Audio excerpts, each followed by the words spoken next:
चलो जी बेटा, let's start.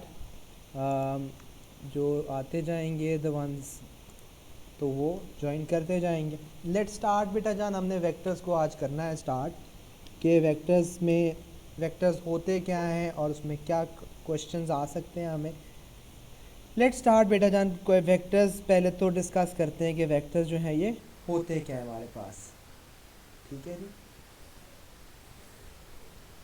चलिए vectors. You should be very much aware के वेक्टर्स जो है हमारे पास, it's a very important topic, जिसमें से अगर आप काउंट करें तो it is around 20 to 22 mark का जो पोर्शन है आपके पेपर का, वो अराउंड वेक्टर से रिलेटेड है। P1 और P2 में आपका मिला के, किस तरह IGCSE है वो P2 और P4 मिला के। ठीक है, अब वेक्टर, सबसे पहले तो वेक्टर्स तो हम देखते हैं कि वेक्टर्स होते क्या हैं। तो बेटा जान, दो तरह की क्वांटिटीज़ होती हैं हमारे पास, one is scalar and the other one is vector. पहले तो दोनों को ज़रा देखते हैं कि जी दोनों होती क्या हैं। बेटा जान, स्केलर क्वांटिटीज़ वो क्वांटिटीज़ होती हैं विच इज़ डायरेक्शनलेस, जिसमें डायरेक्शन जो है दैट डू नॉट मैटर। सिर्फ और सिर्फ एक ही चीज़ मैटर करती है and that is the magnitude. अच्छा जी, अब मैग्नीट्यूड का मतलब क्या है, पहले तो ज़रा वो समझ लें। बेटा जान, for example I tell you that you are moving on motorway with a speed of 120। अब आपको मैंने बताई एक बात कि आप मूव कर रहे हैं मोटरवे पे और आपकी स्पीड है जी सिर्फ और सिर्फ 120। सिर्फ एक बात का जिक्र है, that the speed of the car in which you are travelling, उसकी स्पीड है जी 120 किलोमीटर पर आवर। ठीक है, सिर्फ एक बात का जिक्र किया है मैंने, कोई डायरेक्शन का जिक्र नहीं किया कि आप नॉर्थ पे जा रहे हैं, आप साउथ पे जा रहे हैं, आप राइट पे जा रहे हैं, आप लेफ्ट पे जा रहे हैं, किसी डायरेक्शन का जिक्र नहीं किया। तो बेटा जान, this quantity that I am just talking to you about is actually a scalar quantity. ठीक है, अब बात करते हैं वेक्टर क्वांटिटी की। तो वेक्टर क्वांटिटी हमारे पास क्या होती है बेटा जान? वेक्टर क्वांटिटी वो क्वांटिटी है जिसमें दो चीज़ें हों। पहली चीज़ बेटा जान, उसमें मैग्नीट्यूड होता ही है, जिस तरह अभी पहले वाले केस में था। दूसरी चीज़ जो वेक्टर क्वांटिटी में लाजमी है, दैट इज़ द डायरेक्शन। अच्छा जी, अब मैं आपको इसकी एग्जांपल देता हूँ। इसकी एग्जांपल क्या है, that you are again travelling on motorway, और आपकी जो मोटरवे पे स्पीड है वो है 120 किलोमीटर पर आवर। ये तो एक बात हो गई। और दूसरी बात मैं आपको कहता हूँ that you are travelling towards north, या मैं आपको कहता हूँ you are travelling towards the right side या नॉर्थ। मतलब मैं आपको डायरेक्शन का भी जिक्र बता रहा हूँ कि that the direction is towards this and. जब मैं इन दो बातों का जिक्र कर दूंगा तो that quantity is going to become a vector quantity. I hope you all are clear about what is a vector. Vector is a one जिसमें डायरेक्शन आपकी मैटर करती है। ठीक है, और स्केलर वो क्वांटिटी है जिसमें डायरेक्शन मैटर नहीं करती। We are not concern anything about the direction. Clear है बेटा? कुछ थोड़ी सी एग्जांपल्स देखते हैं जी, स्केलर की भी और वेक्टर की भी। बेटा जन, स्केलर की एग्जांपल्स में सबसे पहली और सबसे बेसिक एग्जांपल आएगी टाइम की। टाइम में कभी भी आपने नहीं सुना होगा कि टाइम में डायरेक्शन होती है। बिल्कुल भी डायरेक्शन नहीं होती जी टाइम में। Time is a very simple thing. Time में आप सिर्फ कहते हैं 10 बज गए, 5 बज गए, 6 बज गए, ये सिंपल टाइम है। इसमें कोई डायरेक्शन नहीं होती, it just have a value, इसकी एक सिर्फ वैल्यू है। सुभान, बात समझ आ रही बेटा आपको?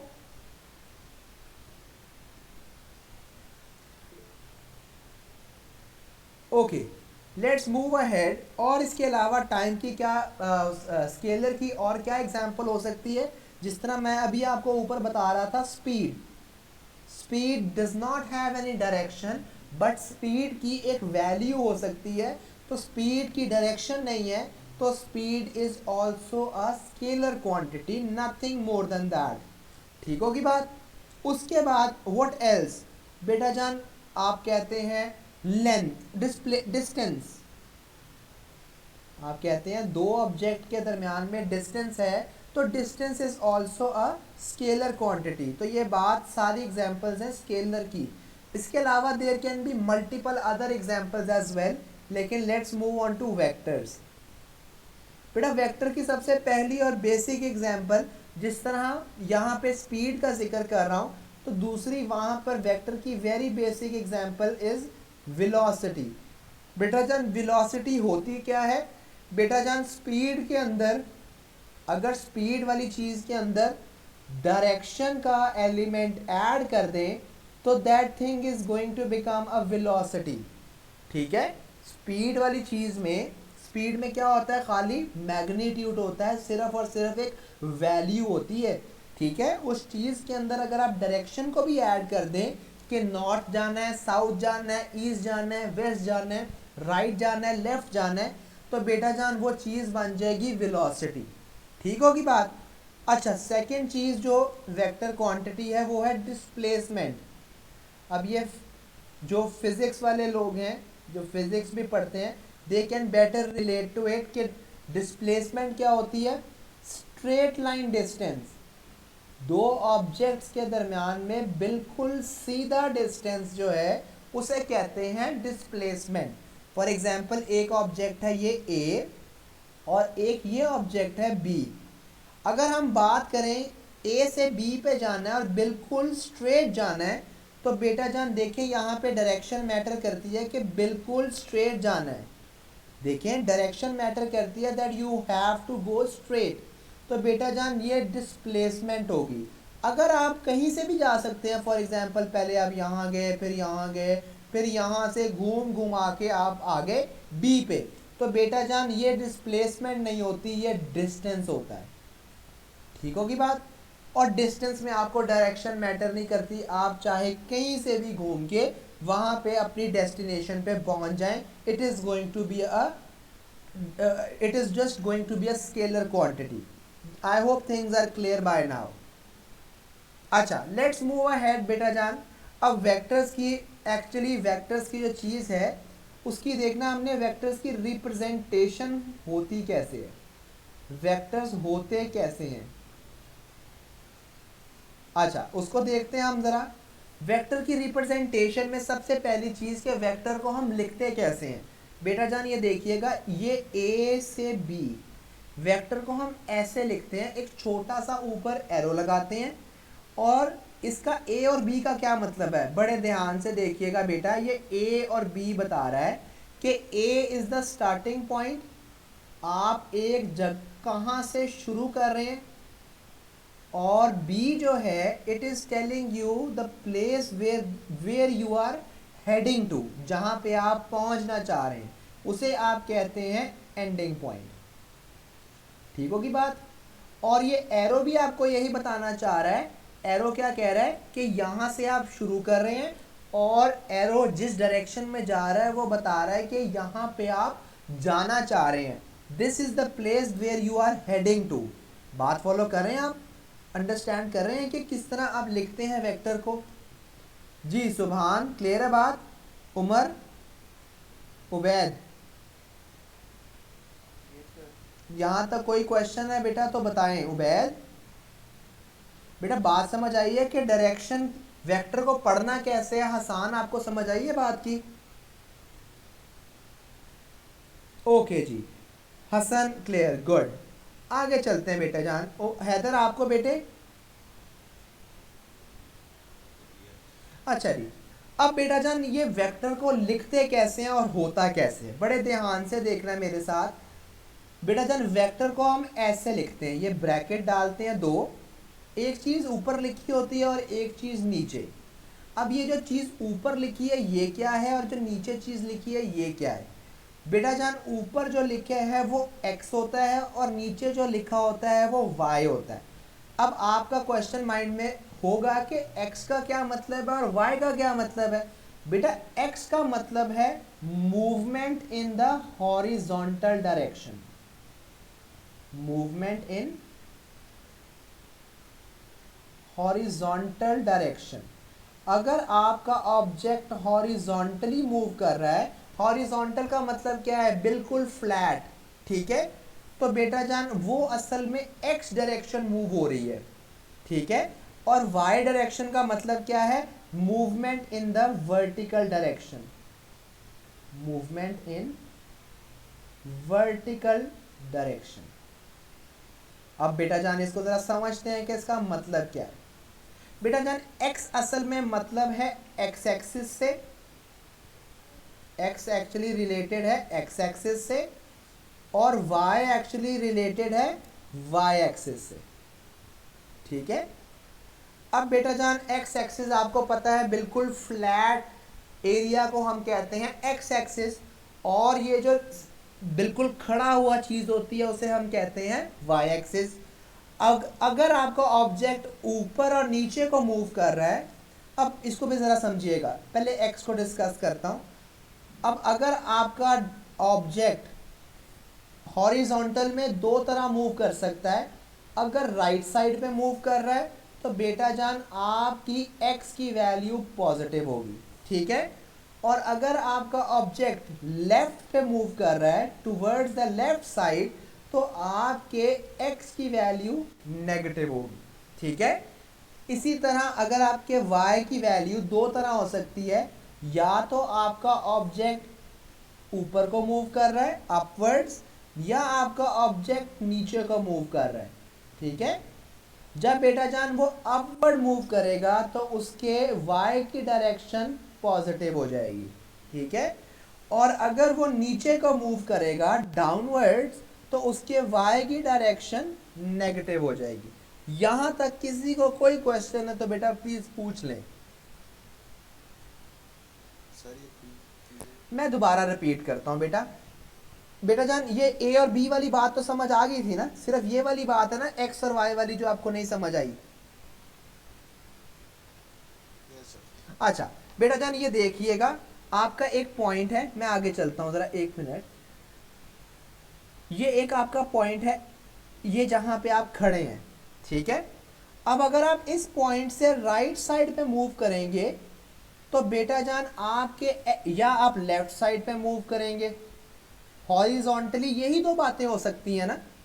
हॉरिजॉन्टल का मतलब क्या होता है, या राइट या लेफ्ट या फ्रंट या बैक, मतलब जमीन पे आप घूम रहे हैं, ऐसा ही है ना। वहाज बात समझ आ रही है वाली, ऐसा ही होता है। तो बेटा जान अगर आपका ऑब्जेक्ट राइट पे मूव कर रहा है तो उसके एक्स की वैल्यू पॉजिटिव होगी, और अगर आपका ऑब्जेक्ट लेफ्ट पे मूव कर रहा है तो उसके एक्स की वैल्यू नेगेटिव होगी।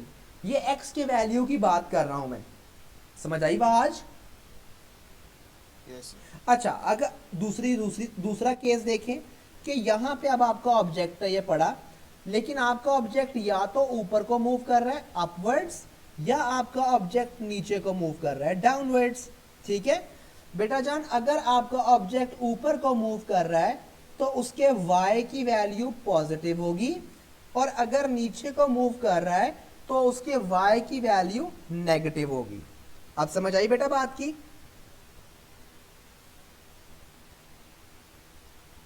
yes. बेटा जान किसी और को क्वेश्चन है, नहीं समझ आई बात की, प्लीज पूछ लें।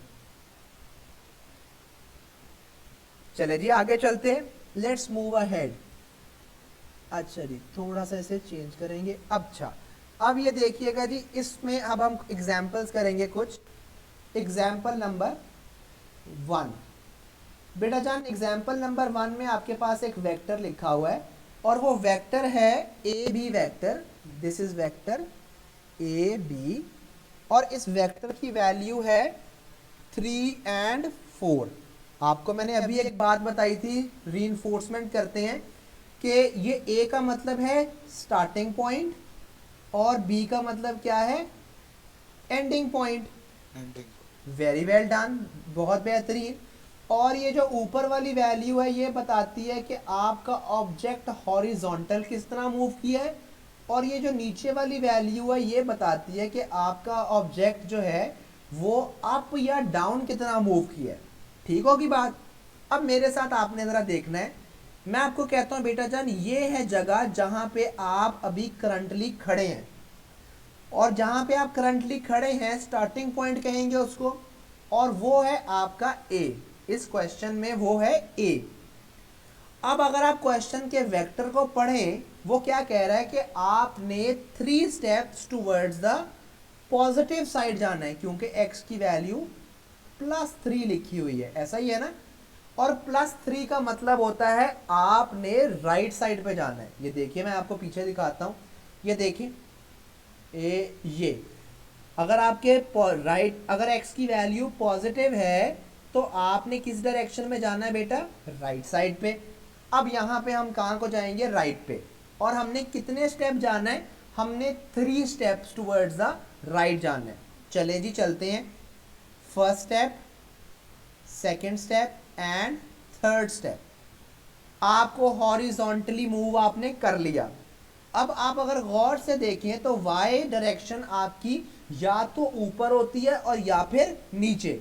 अब अगर आप गौर से देखें तो यहाँ पे y की वैल्यू +4 है। और हम वापस जाके ज़रा देखते हैं, जब भी y की डायरेक्शन, y की वैल्यू पॉजिटिव होगी तो इसका मतलब है आपके ऑब्जेक्ट ने ऊपर की तरफ को मूव करना है, ऐसा ही है। अब ऊपर को, यहां से ऊपर को कितने स्टेप्स ऊपर जाना है, 4 स्टेप्स। अब देखिएगा जी, मिलके चलते हैं, 1 2 3 और ये 4। आपका ऑब्जेक्ट बेटा जान यहां पहुंच गया, ये वाली जगह है, इसका नाम है बी।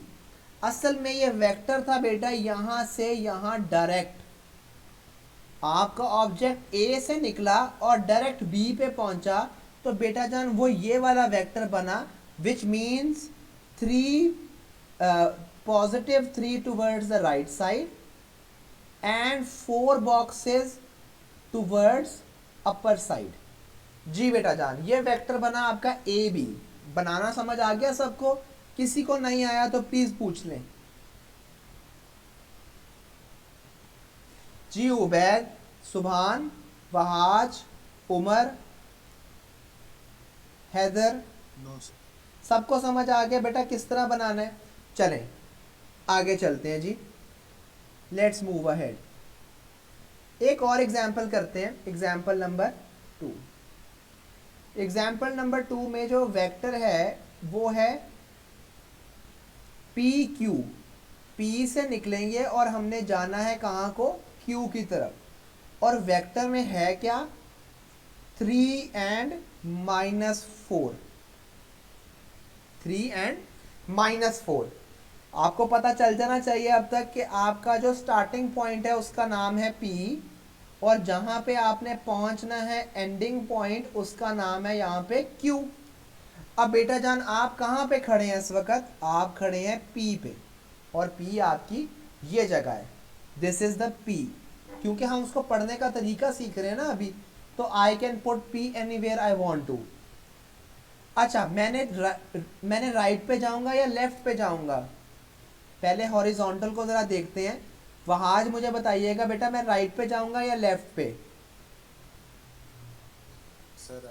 राइट साइड पे। और बेटा सुभान आप बताइएगा, राइट पे कितने स्टेप्स को जाऊंगा? Very well done. हसान समझ आई, 3 स्टेप्स जाएंगे। क्यों जाएंगे? 1 2 एंड 3। जी बेटा गुड। अब और ये जो y है, उमर वो बेटा y क्या कह रहा है कि y किस डायरेक्शन में जाएंगे, ऊपर या नीचे? डाउनवर्ड्स। और उबैद आप बताइएगा, डाउनवर्ड्स कितने स्टेप जाएंगे?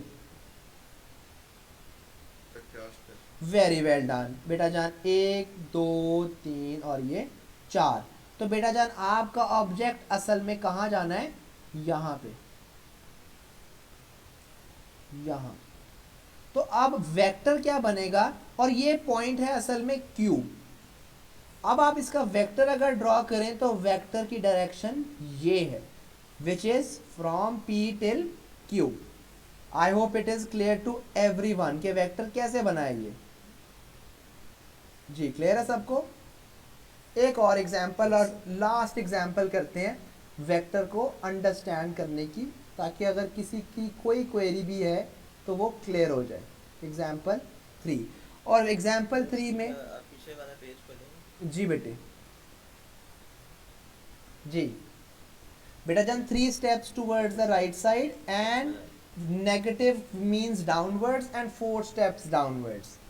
अच्छा, अब ये एक नया वेक्टर है एक्स वाई और इसमें है 5 एंड बल्कि -5 एंड +2, ऐसे करते हैं इसको। अब आपको पता चल जाना चाहिए कि स्टार्टिंग पॉइंट जो है वो x है और एंडिंग पॉइंट आपका y है। तो बेटा जान यहाँ पे पॉइंट है, ये देखें ये वाला, यहाँ पे आप खड़े हैं, दिस इज योर x। अब आप मुझे उबैद बताइएगा आप हॉरिजॉन्टल में किस डायरेक्शन में मूव करेंगे, राइट पे या लेफ्ट पे? लेफ्ट पे। और हम कितने स्टेप्स जाएंगे? 5 स्टेप्स। बेटा जान 1 2 3 4 एंड 5 यहाँ पे, this means -5। Very well done. और बेटा जान यहाँ पे वो y की डायरेक्शन पॉजिटिव बता रहा है और पॉजिटिव का मतलब होता है अपवर्ड्स, तो 1 एंड 2 हम यहाँ पे पहुँच जाएंगे। This is going to be the y point. अब अगर हम इस वेक्टर को ड्रॉ करना शुरू करें तो ये वेक्टर की डायरेक्शन होगी ये वाली, ये जो मैंने रेड से एरो लगाया है, this is the direction of this vector x to y। Any question to anyone so far? कोई क्वेरी है तो प्लीज पूछ लें so that you don't face any difficulty ahead.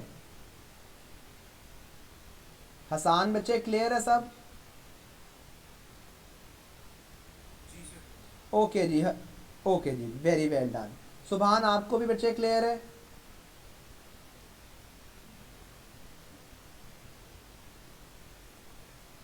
Okay जी, आगे चलते हैं बेटा। नेक्स्ट पे हम जो सेकंड चीज करने लगे हैं उसे वेक्टर का मैग्नीट्यूड कहते हैं। बेटा जान वेक्टर की दो चीजें ही होती हैं ना, एक तो उसकी डायरेक्शन और दूसरी चीज उसका मैग्नीट्यूड। तो बेटा अब हम सीखेंगे कि वेक्टर का मैग्नीट्यूड कैसे निकालते हैं और वेक्टर का मैग्नीट्यूड लिखते कैसे हैं। इधर देखिएगा मेरे साथ। फॉर एग्जाम्पल ये एक वेक्टर है ए बी और उसके अंदर वैल्यूज हैं x एंड y। तो अगर आपको वो कहेगा ना मैग्नीट्यूड निकालना है तो बेटा मैग्नीट्यूड या तो वो लिख देगा ऐसे कि फाइंड द मैग्नीट्यूड, या वो आपको एक और चीज लिख देगा मैग्नीट्यूड ऑफ ए बी, या तो ये कहेगा या आपसे कहेगा ए बी और साइड्स पे छोटी छोटी 2 बार्स बना देगा ऐसे, ठीक है। इन दोनों बातों का मतलब एक ही है, that you need to find the magnitude of this vector A B, ठीक है। अब निकालना कैसे है, बड़े ध्यान से समझना है ये बात को, बड़ा इजी चीज है। अगर आपने एक वेक्टर जिस तरह ये ऊपर है ए बी, इसका मैग्नीट्यूड निकालना है, आपने बेटा स्क्वायर रूट लेना है और नीचे दोनों वैल्यूज का अलग अलग स्क्वायर लेके ऐड कर देना है ऐसे, दोनों का इंडिविजुअली तौर पे स्क्वायर लेके उन्हें ऐड करके आपने उनका स्क्वायर रूट ले लेंगे, तो this is going to give you the magnitude of that vector, ठीक है। अगर आप याद करना चाहते हैं तो this is the formula for finding the magnitude. ये मैग्नीट्यूड निकालने का फॉर्मूला समझ लें या फिर मेथड समझ लें, जो भी आपको इजी लगता है। अब इसकी कुछ एग्जांपल्स करते हैं so that things are a bit clear के निकालते कैसे हैं। Example number 1 for example. अच्छा जी, हमारे पास एक वेक्टर है जी ए बी और उस वेक्टर की वैल्यू है 3 एंड -4 और वो आपसे कह रहा है फाइंड ए बी। ये साइडों पे छोटी छोटी 2 बार्स लगी हुई हैं और ये बार्स जो छोटी छोटी बताती हैं कि आपने फाइंड क्या करना है, वेक्टर का मैग्नीट्यूड। अब बेटा जान कैसे फाइंड करना है, बड़े ध्यान से देखिएगा। आपने पहले वाली वैल्यू का स्क्वायर लेना है, 3 का स्क्वायर, फिर आपने इसी तरह दूसरी वाली y वाली वैल्यू का भी स्क्वायर लेना है और इस पूरे का एंड पे स्क्वायर रूट कर देना है। इंडिविजुअल वैल्यूज को सॉल्व करें, आपके पास क्या आएगा, 3 का स्क्वायर होता है 9, ठीक है, और -4 का स्क्वायर होता है 16। इन दोनों को ऐड करेंगे, आंसर आएगा 25 and square root of 25 is 5। तो बेटा जान ये जो ऊपर वेक्टर ए बी लिखा हुआ था इसका मैग्नीट्यूड कितना है 5 यूनिट्स। एक और करते हैं ताकि आपको चीज़ें अंडरस्टैंड हो बेहतर। Example number 2। एग्जाम्पल नंबर 2 में वो कहता है आपको एक और वेक्टर है पी क्यू और वेक्टर पी क्यू में है 4 and 10। ठीक है। अच्छा अब आपने इसको क्या कह रहा है फाइंड पी क्यू। कैसे निकालेंगे? बिल्कुल सेम उसी तरीके के साथ आपने दोनों का पहले स्क्वायर लेना है, 4 का स्क्वायर एंड 10 का स्क्वायर और एंड पे आपने स्क्वायर रूट लिख देना है। 4 का स्क्वायर बेटा जान होता है 16 और 10 का स्क्वायर होता है 100 और पूरे का स्क्वायर रूट। इनको ऐड करेंगे तो 116 और स्क्वायर रूट।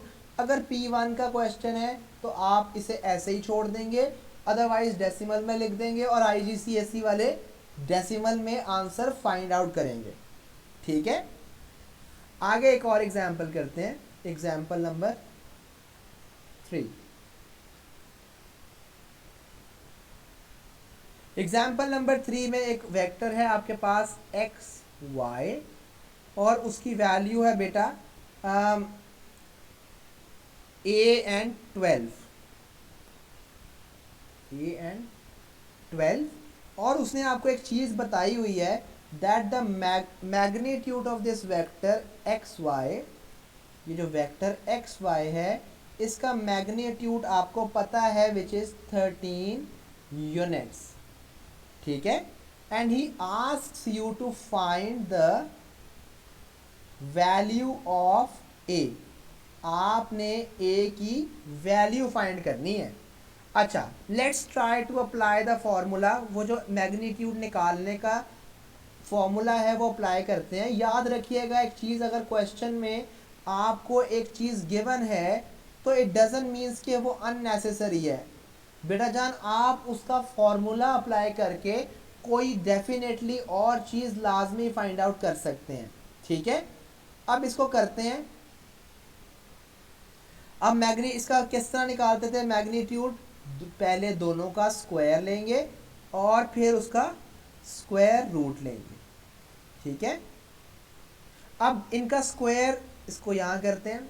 हमें पता है कि मैग्नीट्यूड की वैल्यू इस क्वेश्चन में कितनी है विच इज 13 और ये इक्वल है square root of A square plus 12 का स्क्वायर होता है 144। ठीक है। अब हम क्या करेंगे, यहाँ से आप दोनों तरफ स्क्वायर लेंगे ताकि यह स्क्वायर रूट कैंसिल हो जाए। तो 13 का जब आप स्क्वायर लेंगे it is going to give you 169 और इधर का जो स्क्वायर रूट है यह ख़त्म हो जाएगा। ए स्क्वायर 144, ए स्क्वायर की वैल्यू फाइंड करेंगे which is going to be 169 minus 144। बेटा जान ए स्क्वायर की वैल्यू आ जाएगी 25 और आपको पता होना चाहिए कि जब भी आप स्क्वायर रूट लेते हैं किसी नंबर का तो हमेशा आपके पास दो आंसर्स आते हैं, एक पॉजिटिव और एक नेगेटिव। तो ए की वैल्यू 2 होंगी और वो क्या होंगी +5 एंड -5। जी एनी क्वेश्चन सो फार? जी एनी क्वेश्चन टू एनीवन? सब क्लियर है? जी सुभान कोई क्वेश्चन? उबैद? अच्छा जी वहाज, हैदर, उमर? चलें आगे चलते हैं जी। एक चीज़ एक स्टेप और आगे चलते हैं जी। अब यहाँ तक हमें मैग्नीट्यूड की आई मस्ट से कि हमें अंडरस्टैंडिंग डेवलप हो गई है। अब जो अगली बात करने लगा हूँ बेटा जान उसे कहते हैं नेगेटिव वेक्टर्स। के नेगेटिव वेक्टर्स क्या होते हैं? अब बेटा जान हमें एक बात का पता है कि वेक्टर जो है उनके अंदर डायरेक्शन जो है वो बहुत शदीद मैटर करती है, ऐसा ही है ना?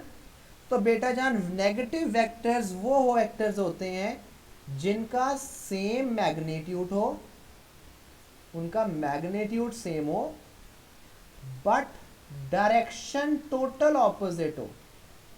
Direction is total opposite. अब ये बात को जरा समझते हैं कि इसका मतलब क्या है। बड़े ध्यान से देखिएगा। अच्छा ये वाला ही देखिएगा, हमने एक वेक्टर शुरू में कर रहे थे, बना भी रहे थे। हमारे पास एक वेक्टर था ए बी।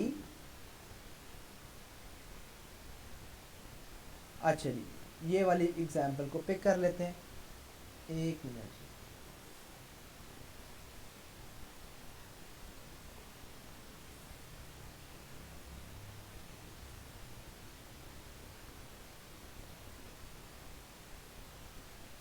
अच्छा जी बेटा ये देखिएगा जी, ये वही वाली एग्जाम्पल है जो मैंने पिक कर ली है। अब बेटा जान ये वही क्वेश्चन था जो हम पहले करके आए हैं, और उस क्वेश्चन में क्या था, ये एक पी क्यू वेक्टर था, और पी क्यू वेक्टर में आपने क्या फाइंड आउट, उसको बनाया था, सिर्फ सिंपल उसकी एग्जीक्यूशन की थी, उसको बनाया था हमने। ये ए बी को मिटा देता हूँ। अच्छा बेटा जान ये वेक्टर क्या है जिसमें P से निकले हैं और Q में जा रहे हैं। अगर आपको कहें कि इसी का नेगेटिव फाइंड करना है तो बेटा जान सिंपल आपने क्या करना है, इसकी डायरेक्शन को ऑपोजिट कर देना है, और वो क्या होगा, Q से P, ऐसे। यही सेम वैल्यू आप क्या लिखेंगे, Q से P। अगर आप इसको इसी वेक्टर को उल्टा कर दें तो बेटा जान ये बन जाएगा आपका नेगेटिव ऑफ अ वेक्टर। ठीक होगी बात। अब इसको इसकी कुछ एग्जांपल्स भी करते हैं। अच्छा यहां देखिएगा जी, एक वेक्टर है हमारे पास ए बी, और इस वेक्टर में वैल्यू है 3 एंड -2। ठीक है। अब इस वेक्टर की इस वेक्टर को पहले हम बनाते हैं। आपका ये एक पॉइंट है जहां पे आप स्टार्टिंग में ए पे खड़े हैं, आपने 3 स्टेप्स राइट पे 1 2 एंड 3 और 2 स्टेप्स नीचे जाना है, which is going to make this vector look like this. ये जो मैंने वेक्टर ए बी आपके सामने बनाया है, ये कुछ ऐसा सा आपको दिखेगा, ऐसा सा। Do you all agree to that. अब एक और वेक्टर हम यहीं पे बनाते हैं, लेकिन इसका total opposite, B A. B A means the opposite of it. Opposite का मतलब नेगेटिव, नेगेटिव का मतलब इसका टोटल उलट। टोटल उलट का मतलब क्या है, ऊपर वाले के साथ नेगेटिव हो जाएगा और नीचे वाले के साथ पॉजिटिव, दोनों के साइंस उलट जाएंगे। जो साइन ऊपर वाले के साथ है वो उलट जाएगा, नीचे वाले के साथ का साइन भी उलट जाएगा, नेगेटिव से मल्टीप्लाई हो जाएंगे। अगर आप इस वेक्टर को नेगेटिव से ऐसे मल्टीप्लाई करवा दें तो बेटा जान ये बन जाएगा उसी वेक्टर का नेगेटिव। ठीक होगी बात, जो कि ये है बी ए। चले let's draw this vector B A. इस बी ए वेक्टर वाले को ज़रा ड्रॉ करने की कोशिश करते हैं। ठीक है। अब इसमें ज़रा देखिएगा, मैं यहाँ पे हूँ, येलो से बना रहा हूँ।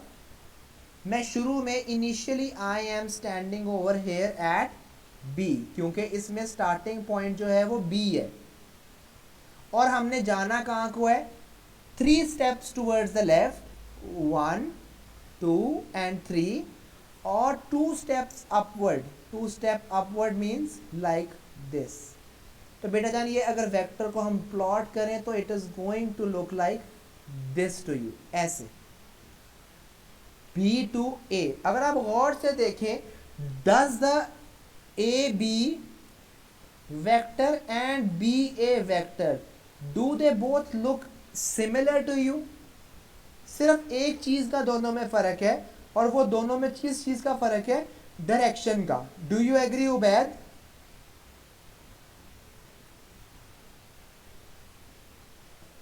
ओके सुभान, समझ आई बेटा। वहाज, अच्छा बेटा जान सिर्फ और सिर्फ इसमें क्या हुआ है कि ये जो ए बी वेक्टर है वो उसको अगर आप नेगेटिव से मल्टीप्लाई करवा देंगे तो it is going to become B A vector. एक ये बात है यहाँ पे इम्पॉर्टेंट, और जो दूसरी बात इम्पॉर्टेंट है, ये पहली बात, दूसरी बात जो इम्पॉर्टेंट है वो ये है कि अगर आप ए बी वेक्टर का मैग्नीट्यूड फाइंड करें और इसी तरह बी ए वेक्टर का भी मैग्नीट्यूड फाइंड आउट करें तो बेटा दोनों का आंसर सेम आएगा। ये दो बातें आपके लिए बहुत शदीद इम्पॉर्टेंट है एंड आई होप आपको समझ आ गई ये बात। अगर इन दो बातों में कोई क्वेश्चन है तो प्लीज पूछ लें। जी बेटा, किसी को इन दो बातों में कोई क्वेश्चन है तो पूछ लें। एक वेक्टर को अगर आप नेगेटिव साइन से मल्टीप्लाई करवा देंगे ना तो वो उसी वेक्टर का नेगेटिव बन जाएगा, ठीक है, उलट बन जाएगा, उसी का ऑपोजिट बन जाएगा, उलट हो जाएगा। और अगर आप एक वेक्टर का मैग्नीट्यूड फाइंड कर रहे हैं और उसी के ऑपोजिट का भी मैग्नीट्यूड फाइंड आउट कर रहे हैं तो बेटा दोनों के मैग्नीट्यूड की वैल्यू हमेशा हमेशा सेम आएगी। बात समझ आ गई? आगे चलते हैं जी। नेक्स्ट चीज जो हम करने लगे हैं वो है इक्वल वेक्टर्स। वेक्टर्स आपस में इक्वल भी होते हैं, और इक्वल का मतलब जरा समझते हैं। इक्वल वेक्टर्स क्या होते हैं बेटा जान? इक्वल वेक्टर्स होते हैं जिनका मैग्नीट्यूड भी सेम है और डायरेक्शन भी, जिनका मैग्नीट्यूड भी सेम है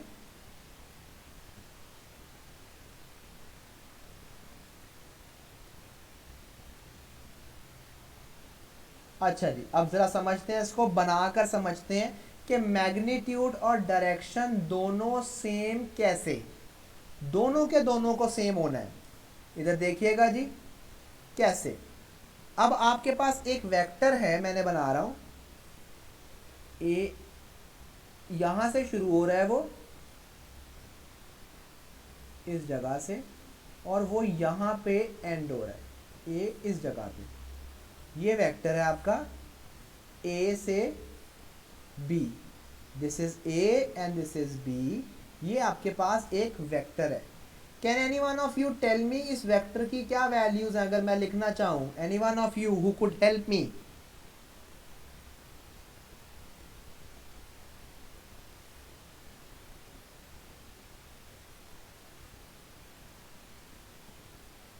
जी बेटा जान, अगर मैं इस वेक्टर को गुड एंड y इज +5 है, ठीक है जी। अब मैं एक और वेक्टर अगर आपके सामने बनाता हूं और वो शुरू हो रहा है बेटा यहां से, ये P पॉइंट से स्टार्ट हो रहा है, और वो भी वेक्टर आपका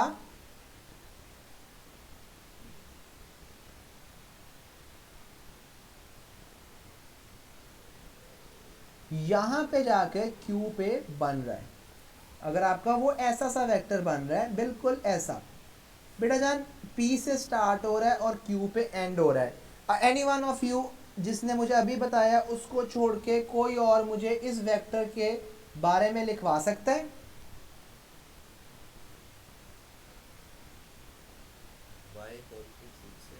y +6 हो गया ये एक बेटा, 5 है y, और ये और राइट साइड पे भी 8 ही है। अगर आप काउंट करते हैं तो 8 ही है। अच्छा बेटा, ये दोनों वेक्टर्स आपस में इक्वल हैं।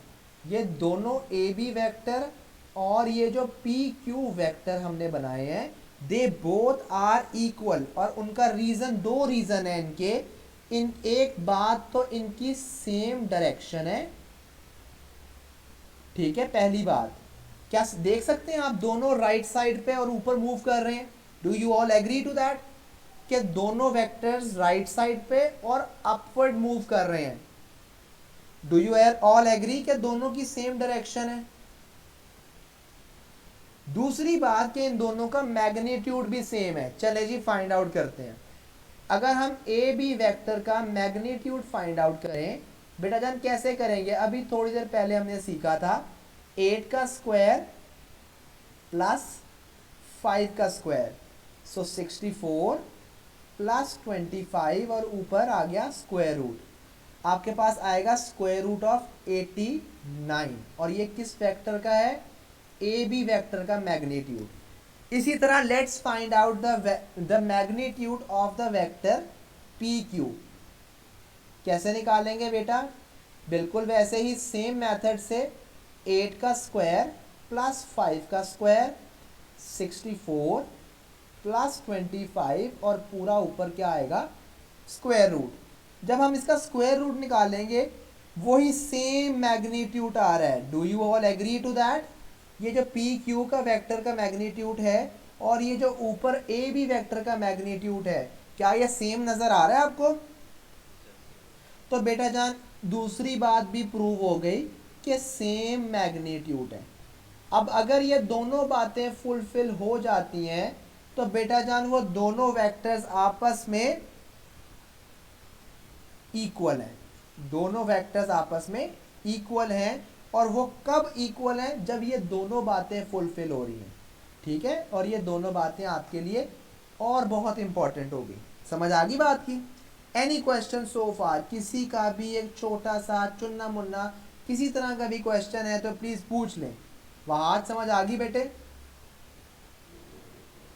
yes, चलें आगे चलते हैं, इसकी एक एग्जांपल करते हैं so that things are a bit clearer to you, पता चले कि हमें समझ भी आया कि नहीं। एग्जांपल 1,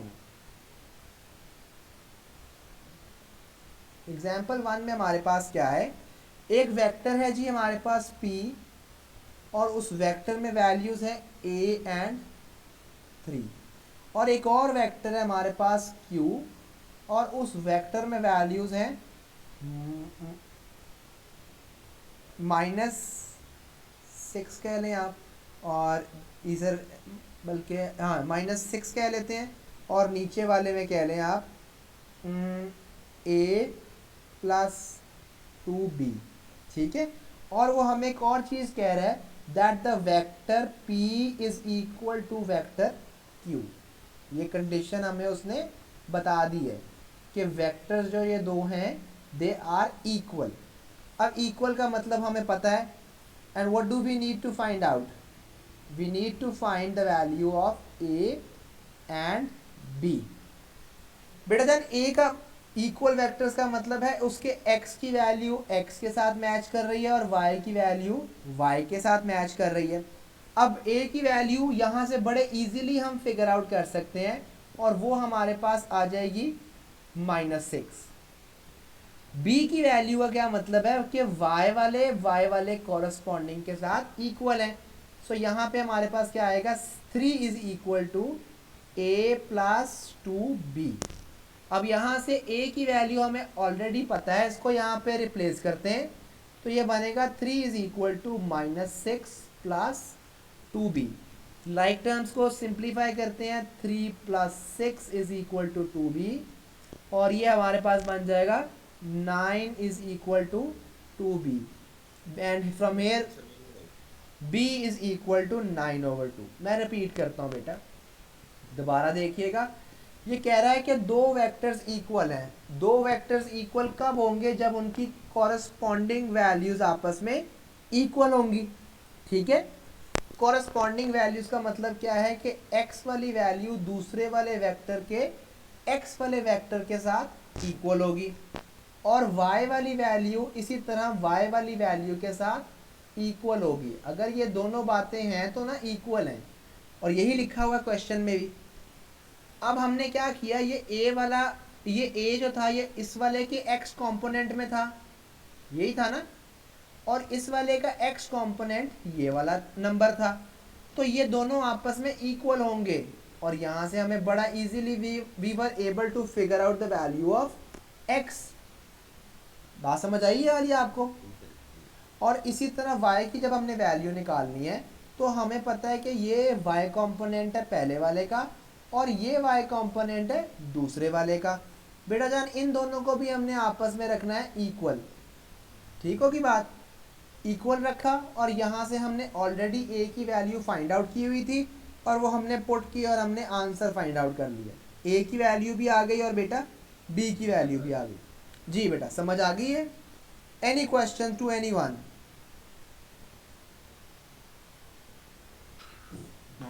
अच्छा जी आगे चल। जी बेटा पूछें। सर अगर इसको हम लोग खाली फ्रैक्शन वाली फॉर्म के अंदर लिख के बस छोड़ दें, तो नहीं मार्क्स काटेगा कहीं पे? म, कहाँ, अच्छा किस में कह रहे हैं, ये आप बी पार्ट की बात कर रहे हैं, बी की वैल्यू की बात कर रहे हैं आप? 9/2 लिखा है। बेटा 9/2 is a very correct answer, बिल्कुल ठीक आंसर है। एग्जामिनर अगर वो क्वेश्चन में एक वर्ड लिखता है ना सिंप्लीफाई, और आपका क्वेश्चन सिंप्लीफाई होता है और आप नहीं करते, तो बेटा आपका 1 मार्क डिडक्ट हो जाता है। ठीक है, आपको मेथड के मार्क्स तब भी मिलेंगे अगर आपके क्वेश्चन में और वेक्टर के क्वेश्चन में वो ज़्यादातर सिंप्लीफाई का वर्ड ही यूज़ नहीं करता, तो बेटा जान इसलिए आपके मार्क्स की डिडक्शन इज़ वेरी रेयर। ठीक है। ठीक होगी बात। चलिए हम आगे चलते हैं। अब क्वेश्चन ज़रा अब डिटेल, हमने काफ़ी सारी चीज़ें कर ली हैं, अब ज़रा क्वेश्चंस करते हैं थोड़े से, ताकि हमारी जितनी अंडरस्टैंडिंग आज की बनी है हम उसके क्वेश्चंस करते हैं। एग्जाम्पल नंबर 1, क्योंकि सारे क्वेश्चंस अभी हमने अब क्वेश्चंस करेंगे। बेटा जान एक ए बी सी डी ये एक पैरेललोग्राम है। अब आपको पैरेललोग्राम का पता होना चाहिए जिसकी ऑपोजिट साइड्स ना सिर्फ पैरेलल हैं but they are also equal as well. ठीक है, और उसने एक बात बताई हुई है कि एक वेक्टर है उसमें A B which is 7 and 0, और दूसरा वेक्टर है बी से सी और उसकी वैल्यू है -3 एंड 4। ठीक होगी बात। इसी पे थोड़ा सा बना भी लेते हैं। चलें, ये आपके पास एक वेक्टर है ऐसे,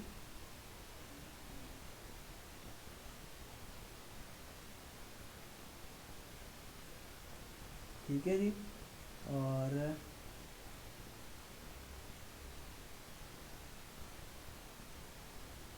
ऐसे, ठीक है जी, और आपके पास ये ऐसे है,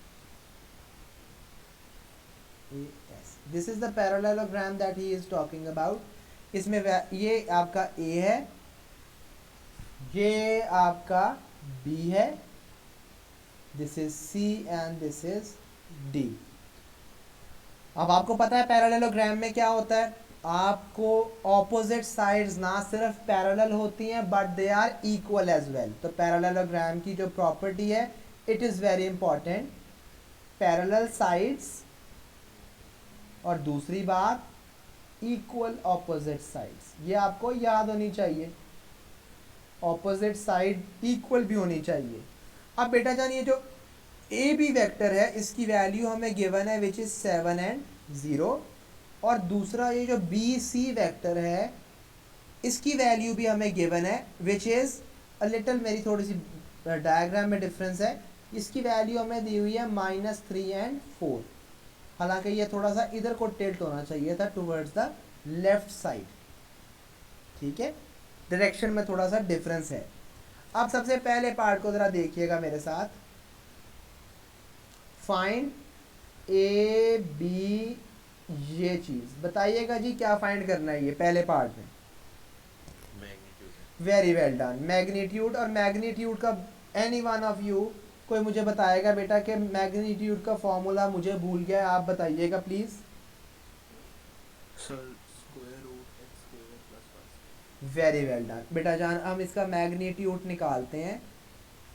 पहले हम x वाले का स्क्वायर लेंगे विच इज़ 7 का स्क्वायर, प्लस y वाले का स्क्वायर लेंगे विच इज़ 0 का स्क्वायर, और ऊपर स्क्वायर रूट डाल देंगे। तो 7 का स्क्वायर होता है 49, 0 का स्क्वायर 0, और इसका जब स्क्वायर रूट लेंगे तो आंसर आ जाएगा +7 यूनिट्स। ठीक है, और मैंने बताइएगा मैग्नीट्यूड में नेगेटिव साइन क्यों नहीं डाला बेटा, मैग्नीट्यूड के अंदर वैल्यू है इसलिए नेगेटिव साइन नहीं है। ठीक है, आगे चले जी। अब सेकंड पार्ट, ये फर्स्ट पार्ट हो गया, लेट्स डू द सेकंड। ये राइट साइड पे कर लेते हैं। सेकंड पार्ट में वो कह रहा है एक्सप्रेस आपने एक्सप्रेस क्या करना है, पहले इसका भी ए पार्ट है, डी सी वेक्टर। जी बेटा जान, डी सी वेक्टर के क्या वैल्यू है? ए और बी की जो है उसकी सेम। शाबाश बेटा जान, D C vector is equal to 7 and 0। क्या मैं इसे यूं लिख सकता हूं कि D C vector is actually equal to A B vector? Do you all agree to that? गलत कह रहा हूं? उबैद बताइएगा बेटा, गलत कह रहा हूं ये बात? जी सर बिल्कुल लिख सकते बिल्कुल लिख सकते हैं, और उसका रीज़न क्या है कि इनका मैग्नीट्यूड भी सेम है और इनकी डायरेक्शन भी सेम है। अच्छा नेक्स्ट मुझे बताइएगा the value of D A.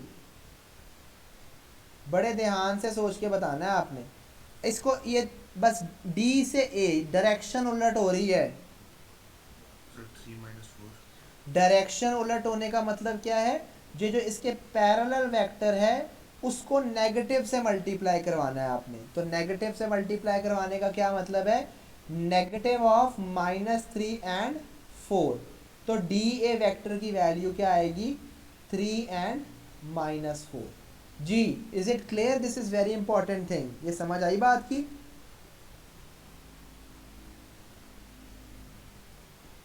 Yes sir. Okay जी, let's move ahead. Next question करते हैं। एक और क्वेश्चन जी, एग्जाम्पल नंबर 2। एग्जाम्पल 2। अच्छा जी बेटा, इस क्वेश्चन में हमें क्या कह रहा है कि एक दो कॉलम वेक्टर्स दिए हुए हैं आपको। कॉलम वेक्टर उसे इसलिए कहते हैं क्योंकि वो कॉलम की फॉर्म में लिखे होते हैं ना, ऊपर और नीचे। एक कॉलम वेक्टर है x-3 और दूसरा पॉइंट है उसमें 2 - y। इसी तरह एक बी वेक्टर भी दिया हुआ है और उसमें कॉलम में क्या लिखा है? 5 - x एंड y-9। ये दो वेक्टर्स आपको बेटा जान दिए हुए हैं। अब बड़े ध्यान से पार्ट को देखना है। वो कह रहा है कि ये जो ए वेक्टर है वो बी वेक्टर के इक्वल है। ठीक है, ए वेक्टर बी वेक्टर के इक्वल है। पहले पार्ट में आपने फाइंड करना है value of X and Y. जी बेटे जी, बताइएगा इक्वल वेक्टर्स का क्या कॉन्सेप्ट है? कि जी सर एक्स की वैल्यू एक्स के साथ इक्वल होती है वाई की वैल्यू। बिल्कुल ठीक हो गया। तो ये ऊपर वाला कंपोनेंट जो हॉरिजॉन्टल है वो हॉरिजॉन्टल कंपोनेंट के इक्वल होगा, और ये जो वर्टिकल कंपोनेंट है वो वर्टिकल कंपोनेंट के इक्वल होगा। ऐसा ही था। तो बेटा जान, हॉरिजॉन्टल कंपोनेंट है x-3 और दूसरे का हॉरिजॉन्टल कंपोनेंट है 5 - x। तो ये दोनों आपस में इक्वल हो जाएंगे। तो x + x will be equal to 5 + 3। तो 2x will be equal to 8 और x की वैल्यू हमारे पास यहाँ पे क्या आ जाएगी? 4। और इसी तरह जब y का कंपोनेंट y कंपोनेंट के इक्वल है तो वो क्या बनेगा? 2 - y is equal to y-9। इनको जब हम सिंप्लीफाई करेंगे तो 2 + 9 is equal to y + y। तो बेटा जान 2y will be equal to 11 और y की वैल्यू यहाँ से हमारे पास 11/2 आ जाएगी। जी, is the first part clear to you all? Yes. Okay जी, नेक्स्ट पार्ट करते हैं। नेक्स्ट पार्ट में वो कह रहा है कि आप सेकंड पार्ट, उस सेकंड पार्ट में कह रहा है write down the negative of A. ये ए वेक्टर जो है आपने इसका नेगेटिव बताना है। इसका नेगेटिव कैसे बताएंगे बताइएगा? पहले उसके लिए आपको ए वेक्टर फाइंड करना पड़ेगा। ये ए वेक्टर में क्या था? x-3 एंड 2 - y, और हमने इन दोनों की वैल्यूज फाइंड आउट कर ली हुई है, x की भी और y की भी। x की वैल्यू है 4, तो 4 - 3, और y की वैल्यू है 5.5, ये लिखी हुई है। तो 2 - 5.5। तो बेटा जब हम इसे सिंप्लीफाई करेंगे it is going to give you 1, और नीचे क्या आएगा? -3.5। बेटा यार ये ए वेक्टर की वैल्यू है। Any one of you who could tell me के नेगेटिव ए क्या होगा? जी बेटा जान, नेगेटिव ए क्या होगा? इसी आंसर को माइनस से मल्टीप्लाई कर देंगे तो it is going to become -1 and 3.5। जी बेटा जान, एनी क्वेश्चन सो फार?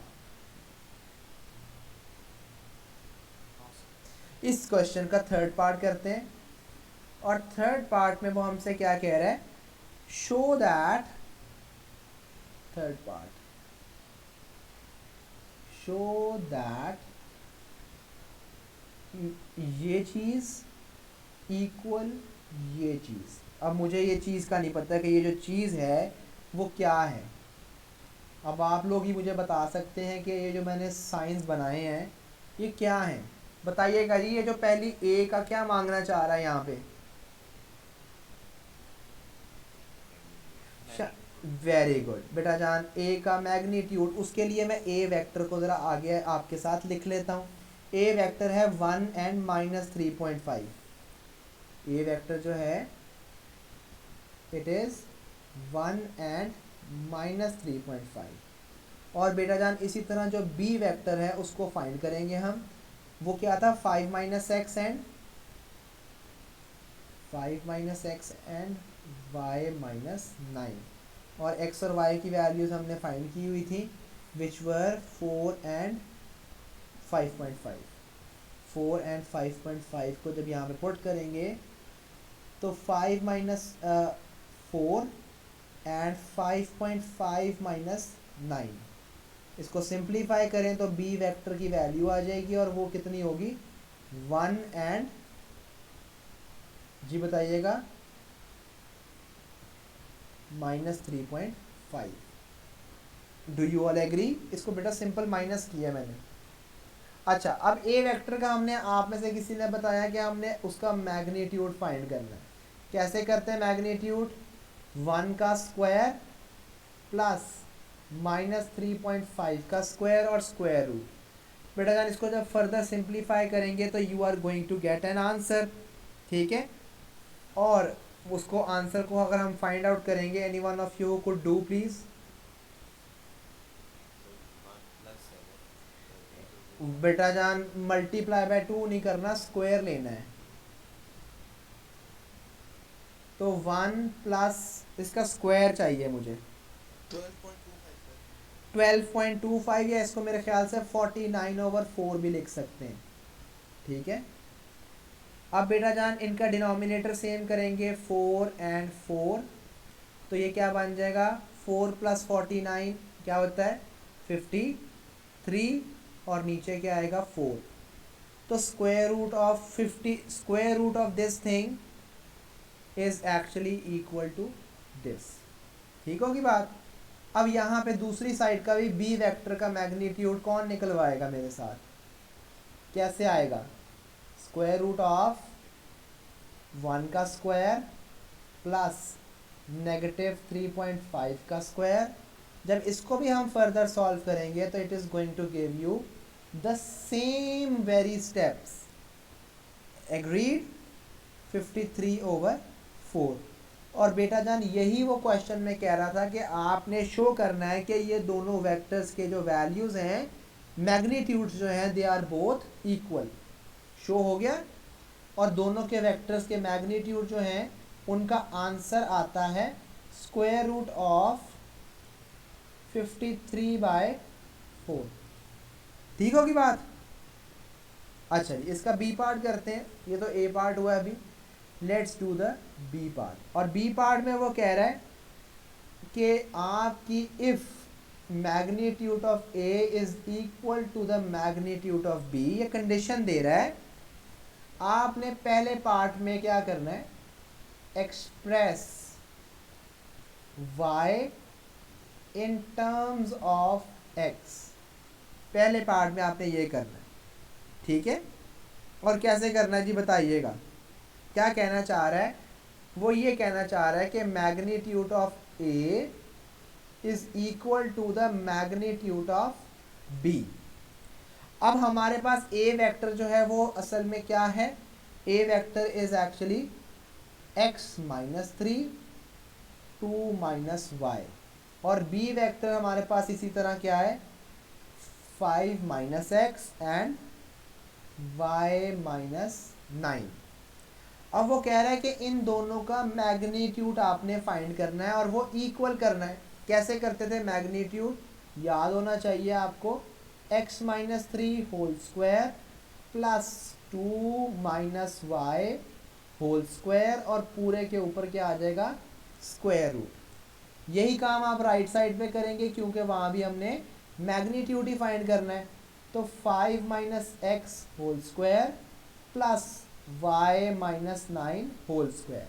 बेटा जान दोनों तरफ जब आप स्क्वायर लेंगे तो स्क्वायर रूट क्या हो जाएगा, कैंसिल हो जाएगा, तो आपके पास बचेगा X square plus two minus Y whole square equals five minus X whole square and this thing. ये सबको पार्ट समझ आ गया, स्क्वायर ऑन बोथ साइड्स, कुछ भी नहीं किया, सिंपल दोनों साइड्स पे हमने स्क्वायर लिया है। अब नेक्स्ट स्टेप में आप क्या करेंगे, सिंपली एक्सपेंशन करेंगे। एक्सपेंशन क्या होगी, आएगी इसकी X square minus four X plus two, दूसरे वाले की क्या आएगी, four minus four Y plus Y square. इसी तरह राइट साइड की, जी बेटे सर ये जो भी इक्वेशन कर रहे हैं इसमें सबसे पहले स्टेप में आपने इनको लिखा x माइनस थ्री और फिर क्या लिखा x minus two. Okay correct कर लेते हैं, ये लो ठीक हो गया। और ये हमारे पास बन जाएगा x x square plus six x plus nine, ठीक होगी बात यहाँ तक अब। और इसके बाद राइट साइड को भी थैंक यू फॉर करेक्शन, 25 आगे हमारे पास क्या आएगा, माइनस टेन एक्स, ठीक है, प्लस एक्स स्क्वायर, और इसको नेक्स्ट को भी एक्सपैंड करें तो Y square minus 18y plus 81। अब लाइक टर्म्स को कलेक्ट करें। आपको पता है ये जो आपका क्या नाम है, एक्स स्क्वायर यहाँ पे है और यहाँ वाला एक्स स्क्वायर जब उधर जाएगा तो दोनों सिंप्लीफाई हो जाएंगे, और इसी तरह वाई स्क्वायर और वाई स्क्वायर जब दोनों एक तरफ इकट्ठे होंगे ये भी सिंप्लीफाई हो जाएंगे। अब आप एक काम करें, x को एक साइड पे कर लें और y को एक साइड पे, क्या बनेगा जी, माइनस फोर एक्स, और उस तरफ से आ जाएगा प्लस टेन एक्स, और ये आपके पास क्या है, नाइन प्लस फोर, और वाइज को आप सारे को एक साइड पे इकट्ठा कर लें, और वाइज हमारे पास क्या बन जाएंगे, four Y minus 18y plus 25 plus 81।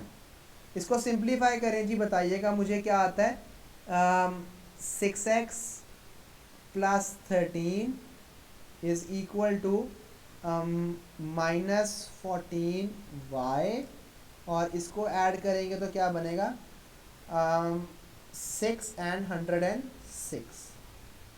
Like terms इकट्ठे करें, उसके बाद y को एक तरफ इकट्ठा करें तो हमारे पास क्या बनेगा, आपने y को एक तरफ रहने देना है तो ये बनेगा सिक्स एक्स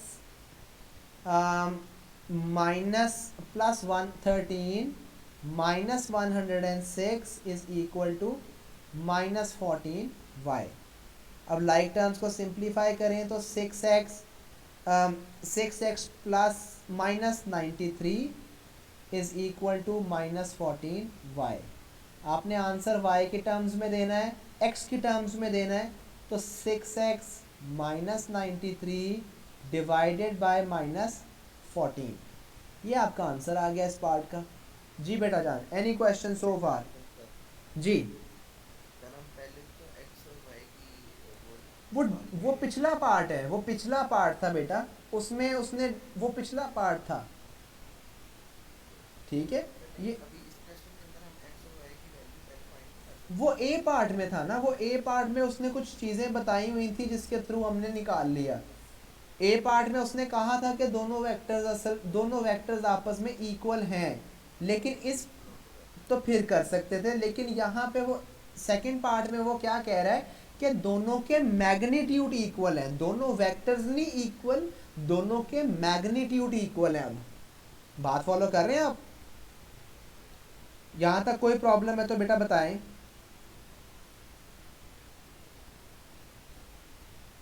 जी बेटा जान, any problem till here?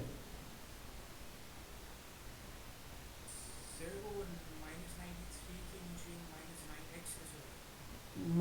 -9x कहाँ लिखा है? ओके 93x है बेटा, ये 93, खाली 93 है, सिंपल 93 है, दिस इज सिंपल 93।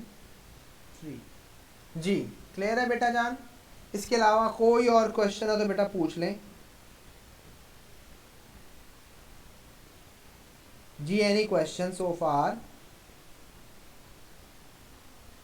अच्छा, मैं अब आपको इसके कुछ 4 क्वेश्चंस भेजूंगा जो आप लोगों ने खुद करने हैं, ठीक है?